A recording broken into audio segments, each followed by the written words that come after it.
Chris Paul and the Clippers versus Gordon Hayward and the Utah Jazz. This was going to be one of the best series. Obviously, the more these two teams are evenly talented, and we are sure for a good series. But disappointing news. You could see Rudy Gobert hyperextends his knee, but reports say that there is no structural damage. I don't know if he's out indefinitely or will he come back in this series, but this is a huge blow. Pretty much a top 2 candidate, him and Draymond Green for Defensive Player of the Year, and this isn't good for the Jazz and their team and their hopes of moving on to the next round.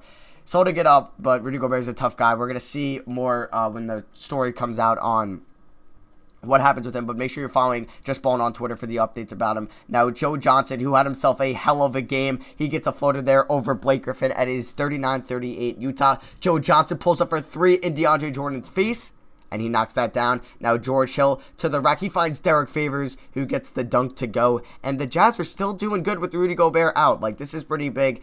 Just imagine if they had him in. Now Blake Griffin, Tom Deshaun. Blake Griffin for 3. We don't see a lot of that too much, but he knocks that down, and it's a 3-point lead for the Jazz. Now Chris Paul pick and roll with Blake Griffin, and Blake Griffin gets the contact layup to go. Could have been a foul there, but there was none called. Now another 3 attempt. Nope. Blake Griffin with the puffing. He goes right to the rack and yams it. And now it is a 2-point Jazz lead right before halftime. Now we're going straight to the 4th quarter now. Joe Ingles on J.J. Redick. He finds man, and look at that play by George Hill. That is A-plus clock management by George Hill. He throws that up. He knew he had no time left, and he bags it in. Very impressive shot by George Hill. One of the most impressive shots we've seen all season long, and one of the most smarter shots we have seen. And you can see that one more time. Now here's Chris Paul. He gets a nice hesitation move on George Hill, and he gets the and 1 to go as we are 4:20 left to go in the 4th quarter. Jazz up by 5.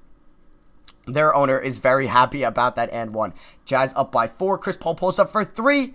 And we have a 1-point game. The Staples Center is hyped right now. 1-point lead for the Jazz. Now we're going to go to 2:56 left. Still a 1-point lead for the Jazz. Gordon Hayward step back.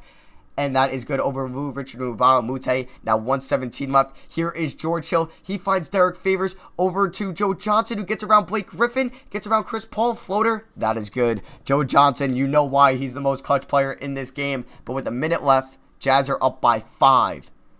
Hard to blow it, right? Up by 5. J.J. Redick on Derek Favors. Gets right around him. Easy layup to go. 45 seconds left.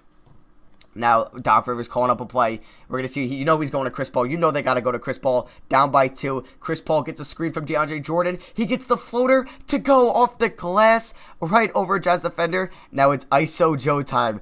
Chris Paul on Gordon Hayward. They are isolating him away from the ball. Joe Johnson on Jamal Crawford. He goes right hand with the layup, and he gets the friendly roll. And the Jazz win in dramatic fashion and stun the Staples Center. Just what could be if they had Rudy Gobert. But Jazz take game 1. You can see the replay here.